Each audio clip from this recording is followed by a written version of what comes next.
All right, y'all, we're going to get started. So again, I'm on the CY1 landing page curriculum map, and I'm going to click on day 5. So again, this is our only class for the week. So I hope you enjoy your holiday. I'm going to click on slide deck, the lesson plan. Eventually this tutorial is going to be hooked up right here. You're going to see a ton of other stuff because today, I'm very excited, is our inaugural amazing race for CY1. So this is the first time that we're doing this lesson specifically, and also this type of activity with a lot of students, like 275 freshmen. So there's bound to be kinks, bear with us, but it's going to be really exciting too. So kids are coming in, same routine. It should be ready to go. Planners are out, computers are away. That's something that we really want to focus on with our students, is helping them understand that computers shouldn't be taken out until you ask them to. So if they're getting into the habit of just whipping out the laptop and working on other stuff, I respectfully say, hey, just have your planners out right now. We really want to reinforce that. Some teachers, that's like their pet peeve when technology is brought out, even before they say hello. Give them the opportunity to connect this Chinese proverb with the idea of being intellectually distinguished. Something that I really liked that Andre Woodert did in his class, week 1, day 2, is he reminded his students of the definition of intellectually distinguished, and actually went back to Loyola's website. That's a choice you can make if students are still kind of fuzzy on those grad values. You're going to begin with another prayer, but you're going to explain, we're going to pray this prayer that's often attributed to, I got to fix this in the slide deck, it's attributed to Father Pedro Arrupe, but it's actually somebody else that wrote this prayer. I believe it's Father Whalen. And you're going to say the prayer. It's more of a poem. And then St. Ignatius of Loyola, pray for us. This is why it's attributed to Pedro Arrupe. It's very similar to who he was, sort of the ethos, if you will, of how he lived his life. He was an important companion of Ignatius of Loyola, and one of his big things was this idea of radical love, a love that's not anemic, as Martin Luther King would say, and a love that's very much for and with others, because he is also the author of those words. You're going to give them opportunity in their planners afterwards to pick a norm really quickly. I'm going to pause and give me a second.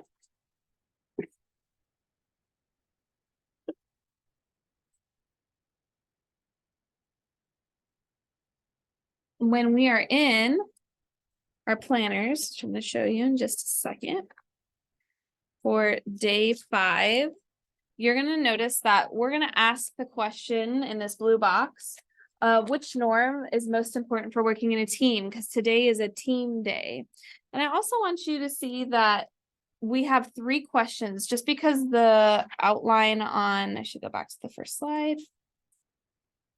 Just because it says, what does this quote have to do with intellectually distinguished? This actually has 2 questions. What door has your education opened for you, and how is CY1 a door to Loyola? A lot of the students might answer those questions too. It's going to help with the dialogue later. In full transparency, we want the first part of this lesson to go quickly. The more time they have for the amazing race, the better. So again, we're not going to belabor those dialogues and conversations. We're going to keep them short and sweet. They pick their norm for teamwork, write it down, circle it, review the agenda. We just prayed a prayer. We're going to go over the quote in a little bit more detail. We're going to talk about Loyola's schedule. And then finally, we're going to go on Loyola's amazing race. So here's the quote. Maybe have a student read it. Teachers can open the door, but you must enter it yourself. I always, like I said, there's lots of ways of grouping. It does not have to be this random team generator, but this might be an opportunity to get those kids in groups, or like DJ does, have it already preset and in a seating chart, or like Jason does, have them group in a way that's creative. Whatever you decide to do that, because this duo, this dyad, is going to meet up with another dyad, and eventually it'll be a quad, and that quad's going to be competing in Loyola's amazing race. Have the students in their groups of 2 talk amongst themselves. What did you write down for those 3 questions? Some of the kids might not think to answer, they might only stop at 1. So if they haven't answered 2 or 3, have them do that together. 2 minutes maybe, and then go through these questions. What does this have to do with being intellectually distinguished? What doors has education opened for you? and why, and how is CY1 a door to Loyola? And hopefully they give you some good stuff and you can fill in the gaps. I think the thing that I like to believe is that CY1 is opening the door to Loyola, to figuring out how to use all of our stuff, to understanding who we are in our story. So when you come into our campus, it's not the first time that you feel, especially when you're in a new space, when it's the real thing, that you have this opportunity to sort of like have a soft opening like a restaurant has. That happens. Then you're going to talk about, okay, our bell schedule. This is a great place for your TAs. They're very well versed in the bell schedule. They might even be able to teach it themselves, or you can kind of riff together. So I would first start with our bell schedule. Typically you have 7 classes, but you will only meet with 4 of those classes. So here's what last year's bell schedule was. You'll notice it's periods 1, 2, 3, and 4. You will not see your periods 5, 6, and 7 that day. So knowing that it's called a rotating schedule, and we use that rotating schedule, what do you think Tuesday, October 4th, what is that schedule going to look like? And maybe you get a kid that says 5, 6, 7, 1, you're right. It's rotating. So that means that 5, 6, 7, 1. So it's really important. That's why we synced your Google Calendar to that academics 1 and that period 0 rotation. You see that calendar comes from period 0 rotation. That's why we had you add it during your module scavenger hunt. It is really important that you know when you have classes. Another good place to look at this is Power School. So if it's 5, 6, 7, 1 on Tuesday, what do you think Wednesday, October 5th will be? You got it 2, 3, 4, 5. So it's rotating. Now there are the occasional, like we'll transpose some classes, especially for mass time. So you need to be keeping your eye on the Google Calendar and or your Power School. Now, one thing that what do you notice? I would say to the students, what do you notice about these 3 schedules? Are they identical?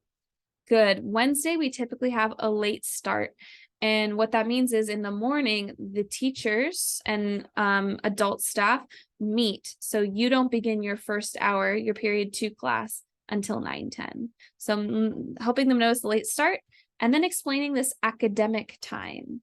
Academic time is really important. It's the idea that on Monday, Tuesday, and Thursday, there is this gap of 30 minutes where all of your teachers are contractually supposed to be on campus to answer your questions. And then no practices can happen during this time, so you can get the help and support that you need. So making sure you use academic time well. Have your TA, if there's anything that he wants to mention, have him mention it in there. And then we're going to do this thing. Now, fingers crossed, the schedule should publish. Technically, it's supposed to publish on 7/7, but I'm trying to convince Rob to publish it on 7/6 on our class day. So they should be able to know their schedule. They're going to go to Power School. They're going to click on their Google Calendar.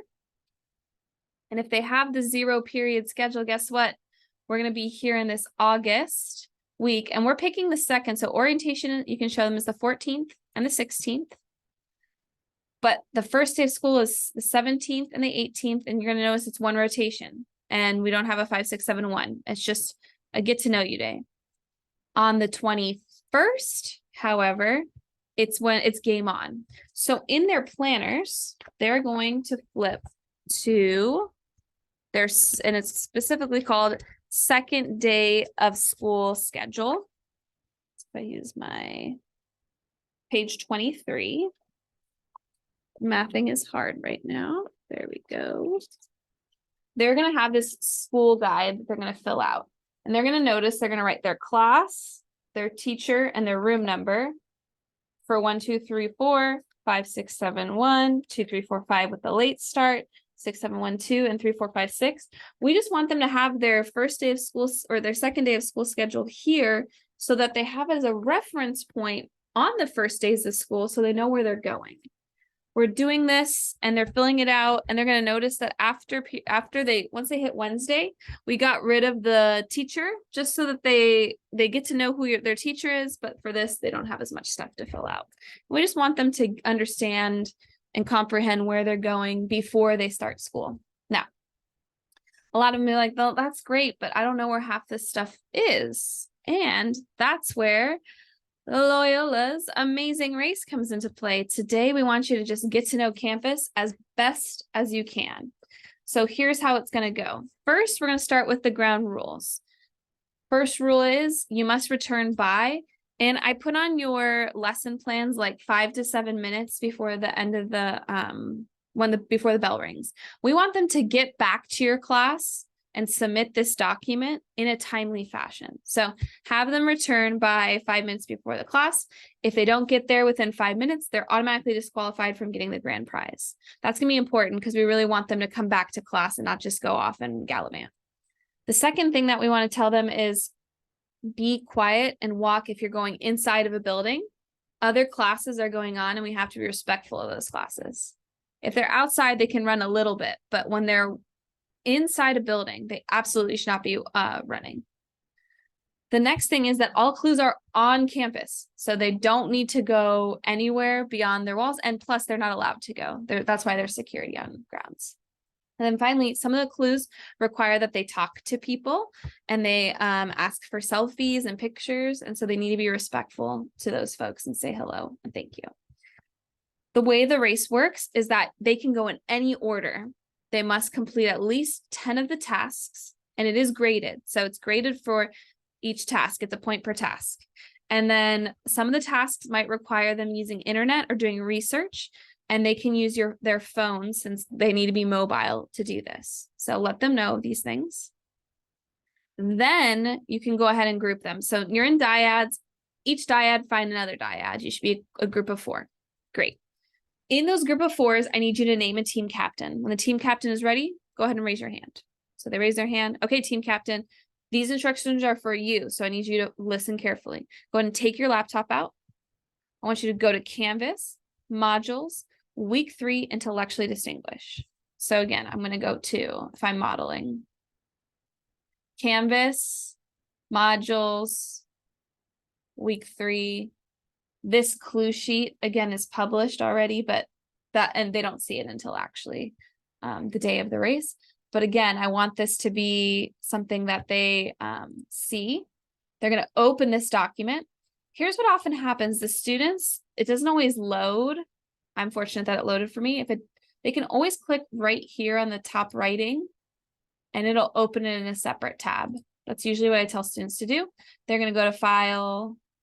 So you can't do it on this. So they have to open it up as a separate tab. File, make a copy. They're going to make that copy. I would advise them to maybe share it with their teammates, and they should know how to share because they had to do it for some of their CY1 assignments. But to remind them, type in their names, give them editing privileges, right? Once we're there are 2 aspects of this that they need to keep in mind. The first is there's a main quest and there's a side quest. Both are important. The side quest, if completed in its entirety, they get 30 points. That's a pretty big sum of points in comparison to some of the other categories. But to get those 30 points, they have to collect all 8 stamps, and they have to do that by solving a riddle. And so this is riddle based, and this is more scavenger hunt information based. So some of the kids might be like, I don't know what that means. So I'm going to go here and sort of show them what I mean. So this is the main quest, and in the main quest, there are clues. I'm going to click on a hyperlink. So maybe I want to click on clue 3, which is how many AMDGs can you spot and where?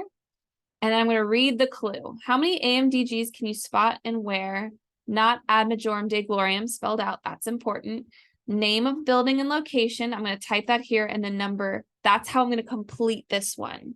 And because they made a copy, that's why they're able to edit it. They can't do it on the OG version.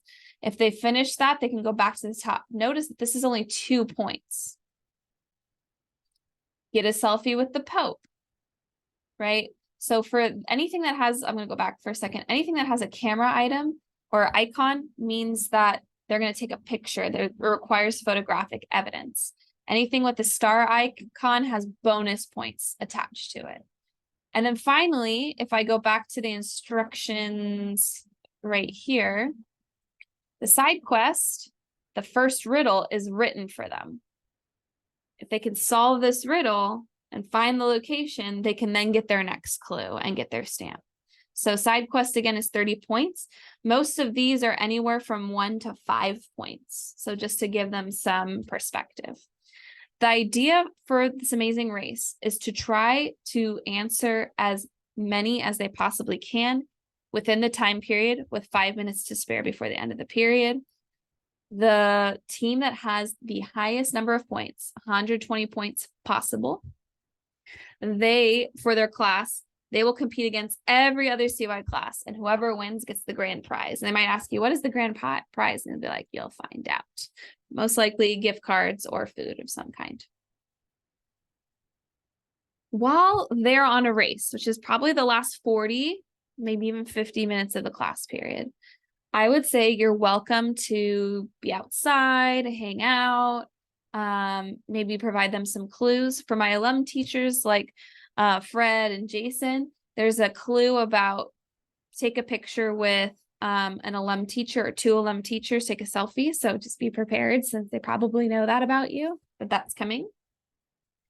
And then when they're coming back, so within those last like 5 minutes, have this slide up. And this is what's important. They're going to email you, they're going to email you a PDF version of their clue sheet. Why PDF? Because we don't want them to be editing throughout the day. They're done within those 5 minutes. So they need to make it a PDF. They send you a Google Doc, disqualified. You can still grade it for did they finish the task or not, but they won't be entered in for the grand prize.